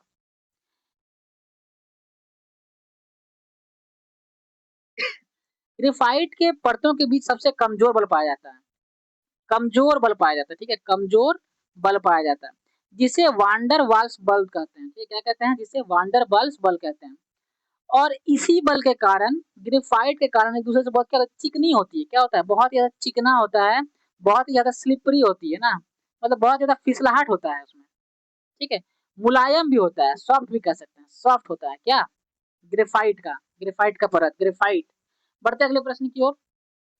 प्रश्न संख्या 32 कहता है, निम्नलिखित में से कौन सा एक यातायात संचालित नगरों में भूरी वायु बनने से संबंधित है? यातायात संचालित मतलब क्या, जहाँ पे ट्रांसपोर्टेशन ज्यादा हो, है ना, जहाँ पे गाड़ी घोड़ा ज्यादा चलता हो, है ना, यातायात संचालन। तो एक्चुअली होता क्या है, वाहनों से निकलने वाली गैसों में क्या ज्यादा होता है, मुख्य तौर पे नाइट्रोजन डाइऑक्साइड मुख्य होते हैं। क्या होते हैं, nitrogen dioxide, option number B, nitrogen dioxide मुख्य होते हैं। और हवा में नाइट्रोजन डाइऑक्साइड के कारण यानी कि NO2 के कारण ही भूरी वायु या फिर भूरा धुंध देखने को मिलता है। किसके अधिकता से, नाइट्रोजन डाइऑक्साइड के अधिकता से। बात करें option number A sulphur dioxide की, तो यही दोनों जो है महारथी हैं, सल्फर डाइऑक्साइड और नाइट्रोजन डाइऑक्साइड, जो दोनों मिलकर क्या करता है, एसिड रेन करवाता है, एसिड रेन करवाता है। आज जो ताजमहल पीला पड़ रहा है, इन्हीं दोनों के कारण जो पीला पड़ रहा है। दिल्ली हो गया, दिल्ली का कारण, दिल्ली का स्थिति देख ही रहे हैं आप, कितना ज्यादा पॉल्यूशन है वहां पे, कारण यही दोनों है। ठीक है, कार्बन कार्बन डाइऑक्साइड के बारे में जानते हैं आप लोग, कार्बन मोनोऑक्साइड, ये जो है ना, ये सबसे खतरनाक गैस है, सबसे खतरनाक गैस है, और इसको जो है ना दम घोटू गैस भी कहा जाता है, दम घोटू गैस।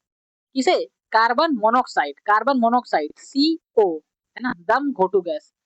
अगला प्रश्न देखें तो प्रश्न संख्या 33, किस प्रकार के उत्तक से मनुष्यों में ग्रंथि का निर्माण होता है? उत्तक से मनुष्यों में ग्रंथि का निर्माण करना है, ग्रंथि का, शरीर का देखिए, अगर उत्तक का बताया ना, शरीर का किसी भी अंग, क्या, शरीर का किसी भी अंग, जो अगर वो हो गया बाहरी अथवा आंतरिक परत का निर्माण, आंतरिक परत का निर्माण जो होता है ना, वो होता है आपका उपकला उत्तक द्वारा। किसके द्वारा, देखिए उपकला उत्तक यहाँ है, उपकला उत्तक द्वारा, यानी ऑप्शन नंबर सी सही हो जाएगा, उपकला उत्तक, है ना, उपकला उत्तक, मैं यहाँ लिख दे रहा हूँ, उपकला उत्तक। ठीक है, और बात करें उपकला उत्तक की, तो यहाँ मैं लिख देता हूँ, ये 4 प्रकार के होते हैं। उपकला उत्तक 4 प्रकार के होते हैं, 4 प्रकार के होते हैं, ठीक है। 4 प्रकार के होते हैं, इसमें जो है पहला शरत सल की, ठीक है।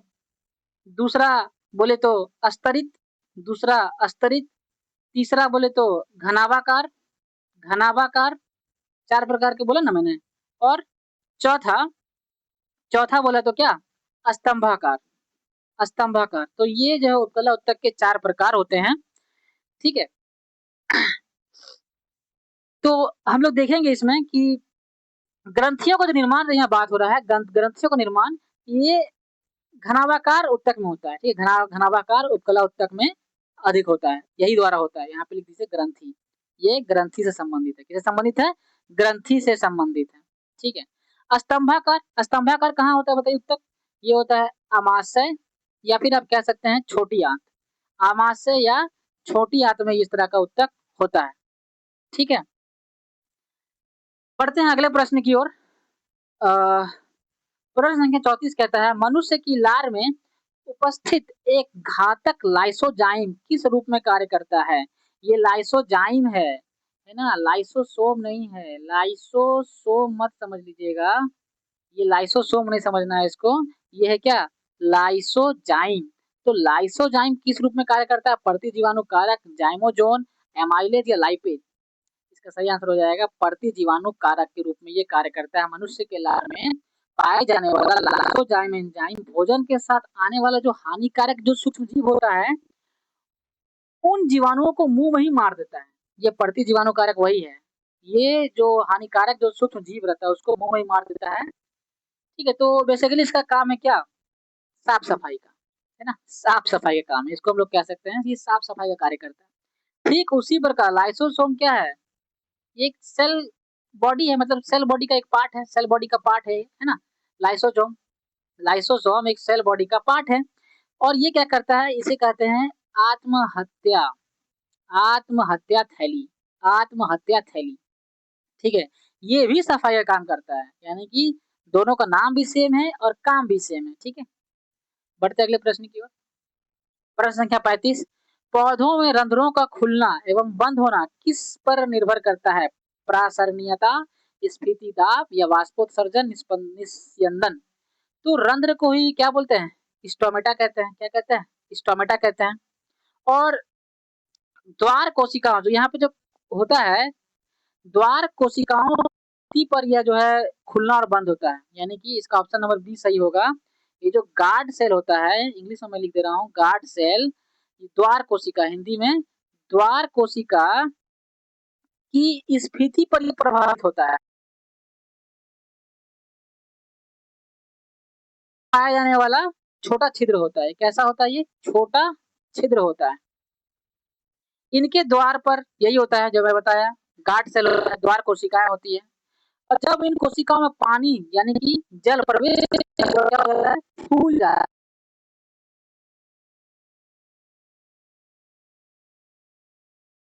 पिचक जाता है और रंध्र बंद हो जाता है, ठीक है।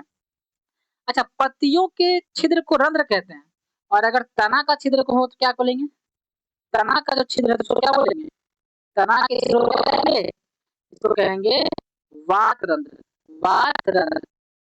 इसे इंग्लिश में स्टोमेटा और इसे इंग्लिश में क्या कहेंगे, लेंटिकल्स, क्या कहेंगे, लेंटिकल्स। बढ़ते अगले प्रश्न की ओर। प्रश्न संख्या 36, निम्न में से कौन फूल का एक अंश भाग है, मतलब ये फूल का कौन सा एक पार्ट है, मध्य सिरा, सिरा नहीं, स्त्री केसर, क्या आंसर हो जाएगा, एक मादा जनांग है ये, जनांग है ये।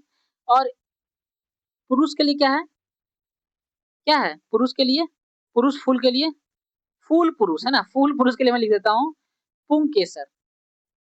ये मादा के लिए है, ये मादा के लिए है और ये पुरुष के लिए है, पुंग केसर। समझ में आया। फूल के मादा भाग को जायांग कहते हैं, ठीक है। फूल के मादा भाग को क्या कहते हैं, जायांग कहते हैं, जायांग। मैं यहाँ पे सब चीज लिख नहीं रहा हूँ, बोल रहा हूँ, आप याद कर लीजिएगा। मादा भाग को क्या कहते हैं, जायांग कहते हैं। और इसके एकल भाग को ये क्या होता है, ये एक एकल भाग होता है, इसे इसके एकल भाग को स्त्री केसर कहते हैं। इसको क्या कहते हैं? स्त्री केसर कहते हैं। उसी तरह जो नर होता है, ये नर जो फूल रहता है, उसको क्या कहते हैं? उसके उसके भाग को पुमंग कहते हैं। क्या कहते हैं? पुमंग, है ना? पुमंग। और पुंकेसर क्या होता है?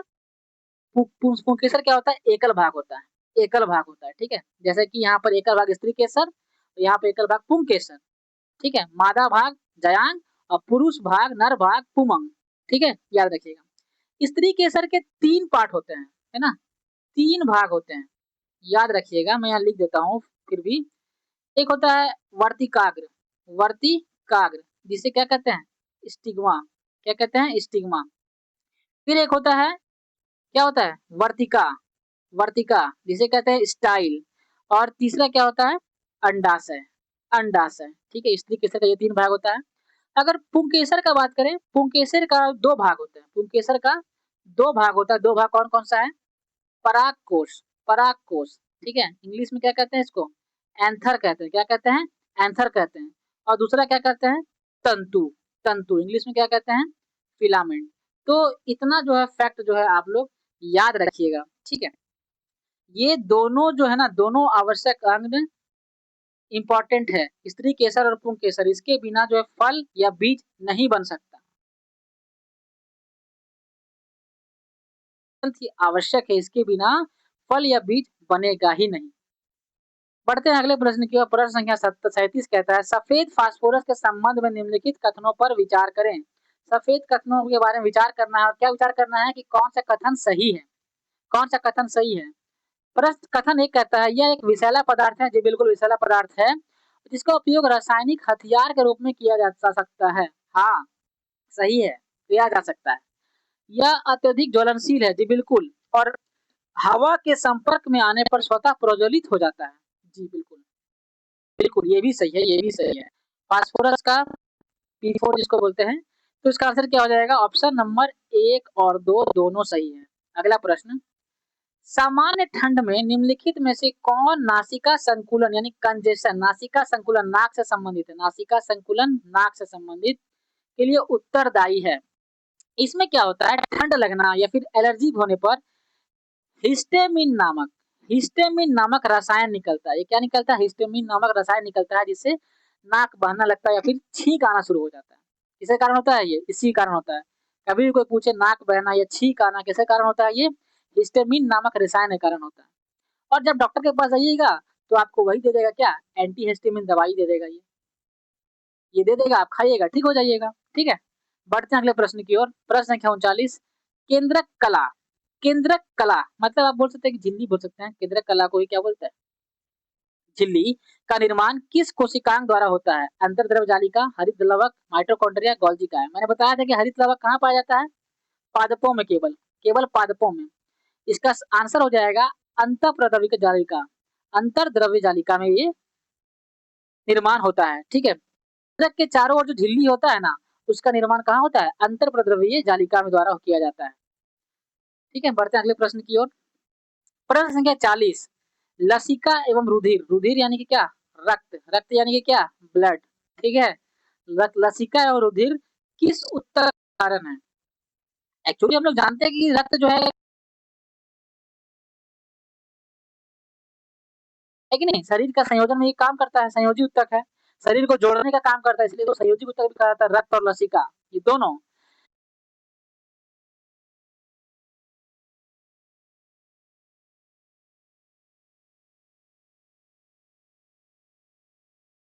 और रक्त पूरे शरीर में बहते हैं, है ना? परिवहन का कार्य करते हैं, इसलिए इन्हें संवहन ऊतक कहना सही है, ठीक है? उसी तरह अगर जंतुओं में संवहनीय ऊतक रक्त और लसिका है, लेकिन अगर पौधा का बात करें तो पौधा में क्या है? बता सकते हैं? संवहनीय ऊतक, पौधा में संवहनीय ऊतक हो जाएगा क्या? जाइलम। और है कि जाइलम में जल जाता है, ज से जल, और फ्लोएम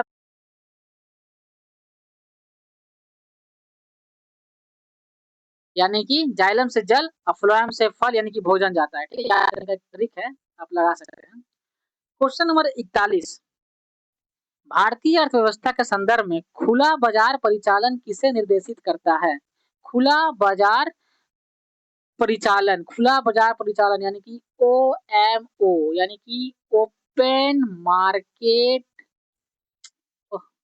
एक सेकेंड, क्या होता है OMO का फुल फॉर्म क्या होता है ओपन मार्केट ऑपरेशन, याद रखिएगा।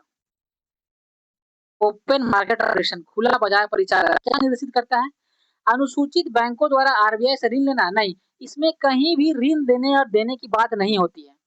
खुला बाजार प्रचालन में ऋण देने और देने की बात नहीं होती है। देखिए यहाँ भी वाणिज्य बैंकों द्वारा उद्योगों और व्यापार से ऋण देना यहाँ भी नहीं होगा।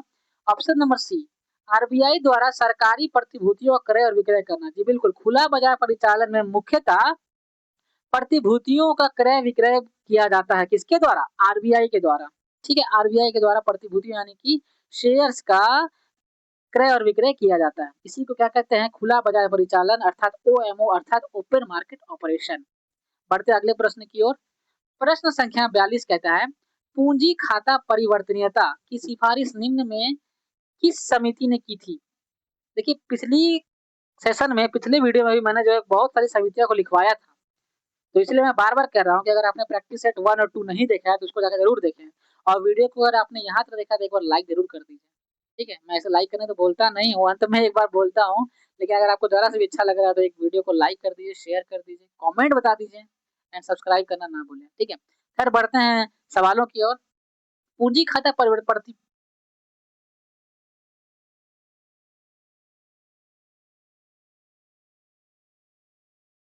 तो जहां तक देखा जाए, रंगराजन समिति ने किया था, गरीबी से संबंधित है, गरीबी से संबंधित है। ठीक है, और नरसिम्हम समिति जो है बैंकिंग एवं वित्तीय सुधार से, बैंकिंग एवं वित्तीय सुधार से संबंधित है, वित्तीय सुधार।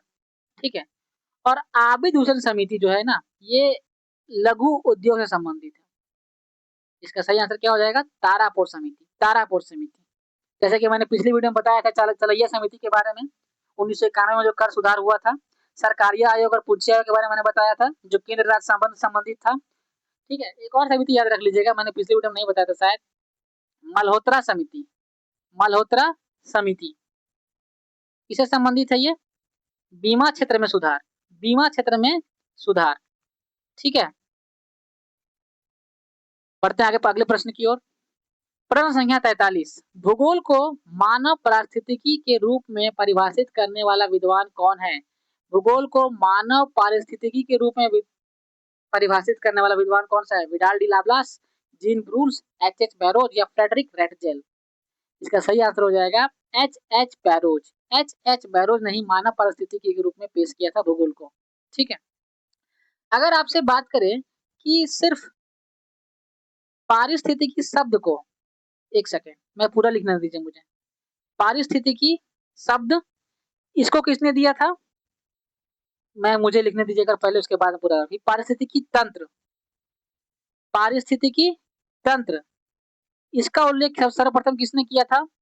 और फिर तीसरा, पारिस्थितिकी के जनक, पारिस्थितिकी के जनक।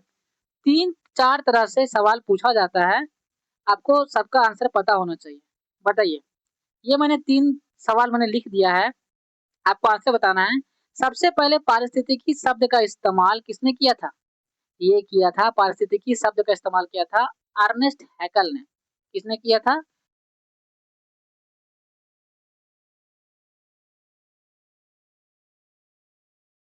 शब्द का इस्तेमाल किसने किया था? ये किया था एजी टांसले ने, एजी टांसले, है ना, याद रखिएगा, एजी टांसले ने किया था। कब? 1935 में। पारिस्थितिकी के जनक के बारे में बात करें तो कौन थे? ये थे अलेक्जेंडर वान हम्बोल्ट। ठीक है, शॉर्ट मैंने लिख दिया है अलेक्जेंडर वान हम्बोल्ट, आप हम्बोल्ट याद रखिएगा बस। ठीक है, हम्बोल्ट। पारिस्थितिकी के जनक हम्बोल्ट, पारिस्थितिकी तंत्र के जनक एजी टांसले, पारिस्थितिकी शब्द के जनक अर्नेस्ट हैकल, अर्नेस्ट हैकल। ठीक है, और मानव पारिस्थितिकी की कौन रूप परिभाषित किया था? H.H. बैरोज। बढ़ते अगले प्रश्न की ओर। प्रश्न संख्या 44, भारत के निम्नलिखित क्षेत्रों में से कौन सा पारिस्थितिक उष्ण स्थल माना जाता है? उष्ण स्थल मतलब हॉटस्पॉट, ये मोबाइल वाला हॉटस्पॉट नहीं है, हॉटस्पॉट, उष्ण स्थल। तो भारत में कुल 4 हॉटस्पॉट है।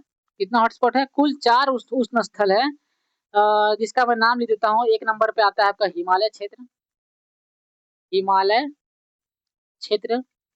दूसरे नंबर पे आ जाएगा इंडो बर्मा क्षेत्र, याद कर लीजिएगा। तीसरे नंबर पे आएगा पश्चिमी घाट, पश्चिमी घाट। और चौथा नंबर पे क्या है? सुंडा क्षेत्र, सुंडा क्षेत्र, जो कहाँ है? जो है अंडमान एंड निकोबार में, अंडमान एंड निकोबार, याद रखने के लिए मैंने लिख दिया है। ठीक है, तो ये जो हॉटस्पॉट होते हैं, हॉटस्पॉट उन क्षेत्रों को कहते हैं जहाँ जैव विविधता बहुत अधिक होती है। यहाँ पे जैव विविधता बहुत अधिक होती है, लेकिन वहाँ के जीवों पर खतरा मंडरा रहा होता है। जैव विविधता अधिक तो होती है, लेकिन वहाँ पे जीवों को खतरा मंडरा रहा होता है कि वो विलुप्त हो जाएंगे, नष्ट हो जाएंगे। तो यहाँ पे कौन सा आपको दिख रहा है आंसर होना चाहिए? पश्चिमी हिमालय, पूर्वी घाट। आंसर पश्चिमी घाट, ऑप्शन नंबर पश्चिमी घाट। ठीक है, बहुत ही इंपॉर्टेंट सवाल है, 12 पूछा जाता है परीक्षा में। ठीक है, प्रश्न संख्या 45, विश्व संगीत दिवस कब मनाया जाता है? विश्व संगीत दिवस कब मनाया जाता है? 19 मई, 23 जुलाई, 18 सितंबर या 21 जून? आंसर हो जाएगा 21 जून। 21 जून को भी एक और दिवस मनाया जाता है क्या? अंतर्राष्ट्रीय अंतर्राष्ट्रीय क्या? योग दिवस, अंतर्राष्ट्रीय योग दिवस। ठीक है, 21 जून। ठीक है, बढ़ते अगले प्रश्न की ओर। प्रश्न संख्या 46, भारत का पहला राष्ट्रीय समुद्री पार्क कहाँ स्थित है? भारत का पहला राष्ट्रीय समुद्री पार्क कहाँ स्थित है, बताइए? कच्छ में, सुंदरवन में, चिल्का झील में, निकोबार द्वीप समूह में। पहला राष्ट्रीय सामुद्रिक पार्क, सही आंसर हो जाएगा कच्छ में। और कच्छ कहाँ पाया जाता है? गुजरात। कच्छ कहाँ है? गुजरात में। कहाँ है? गुजरात में। ठीक है, समझ में आई बात? आगे बढ़ते अगले सवाल की ओर। प्रश्न संख्या 47, निम्नलिखित में से किसने कहा था स्वाद का वास्तविक स्थान जिह्वा नहीं बल्कि मन है? ऐसा सवाल ऐसा प्रश्न एग्जाम में एक आध पूछ दिया जाता है कि ये कथन किसका था, वो कथन किसका था। तो स्वाद का वास्तविक स्थान जिह्वा नहीं यानी जीभ नहीं मन है, को किसने कहा था? अरविंद घोष ने, रविन्द्रनाथ टैगोर ने, महात्मा गांधी ने, स्वामी विवेकानंद ने? सही जवाब हो जाएगा महात्मा गांधी ने। किसने कहा था? महात्मा गांधी ने। अगला प्रश्न, प्रश्न संख्या 48, द सोशलिस्ट नामक समाचार पत्र का प्रकाशन सर्वप्रथम किसने किया था? द सोशलिस्ट नामक समाचार पत्र का प्रकाशन किसने किया था? श्यामजी कृष्ण वर्मा, श्रीपद अमृत डांगे, एनी बेसेंट या सर सैयद अहमद खान? सही जवाब हो जाएगा श्रीपाद अमृत डांगे, श्रीपाद अमृत डांगे। यह भारत में समाजवादी विचारों को फैलाने वाला एक प्रमुख क्या था? पत्र था। ठीक है, प्रमुख समाचार पत्र था। ठीक है, बढ़ते अगले प्रश्न की ओर। प्रश्न संख्या 49, भैंसा सिंगी नामक जाति किस राज्य में पाई जाती है? बिहार में, मिजोरम में, असम या नागालैंड में? सही जवाब हो जाएगा इसका ऑप्शन नंबर डी, नागालैंड में। ये कहाँ पाया जाता है? नागालैंड में। ये नागालैंड की एक विशिष्ट जनजाति है। अंतिम प्रश्न, HDPE का पूरा नाम क्या है? HDPE का पूरा नाम क्या है, बताइए? तो H से होता है हाई, D से होता है डेंसिटी, ठीक है, और P से होता है पॉली, और E से होता है एथिलीन। क्या होता है? एथिलीन। तो क्या कहाँ लिखा हुआ? हाई डेंसिटी पॉली एथिलीन, है ना, option number A. Option number A. Polythene जो है ना, वो वास्तविक में एथिलीन का ही बहुलक होता है। ठीक है, इसलिए पॉलीथिलीन को जो है पॉलीथिलीन बोला गया यहाँ पे। पॉलीथीन वास्तव में एथिलीन का ही बहुलक होता है। तो आज का सेशन हमारा यहीं पे एंड होता है। आप सभी को थैंक यू जो आपने अभी तक वीडियो को देखा है, और मैं उम्मीद करता हूँ, मैं आशा करता हूँ कि आप इस इतने दूर तक देखे तो आपको जो है कुछ ना कुछ बेनिफिट जरूर मिला होगा। ठीक है, बाकी वीडियो अगर आपको जरा सा भी पसंद आया हो तो लाइक करें, शेयर करें, कमेंट करें एंड चैनल को सब्सक्राइब करना ना भूलें। और कमेंट में मुझे जरूर बताएं कि आपको पीडीएफ की आवश्यकता है क्या? पीडीएफ की अगर आपको आवश्यकता है तो मुझे जरूर बताएं, मैं उसके लिए भी प्रबंध कर दूंगा। ठीक है, बाकी क्लास आपको कैसा लगा, अच्छा लगा, बुरा लगा, ये सही होना चाहिए था, वो सही होना चाहिए था, आवाज, स्क्रीन, कुछ भी अगर दिक्कत हो तो मुझे कमेंट में जरूर बताएं, ताकि मुझे फीडबैक चाहिए ना कि मैं कैसा करवा रहा हूँ, नहीं करवा रहा हूँ, इसलिए आप मुझे जरूर बताएं। बाकी आप सबों को फिर से एक बार और थैंक यू। ठीक है, बाकी मिलते हैं नेक्स्ट प्रैक्टिस सेट में जो जल्द ही आएगा। बड़े रहिए नॉलेज नेक्सस के साथ। ठीक है, थैंक यू, धन्यवाद।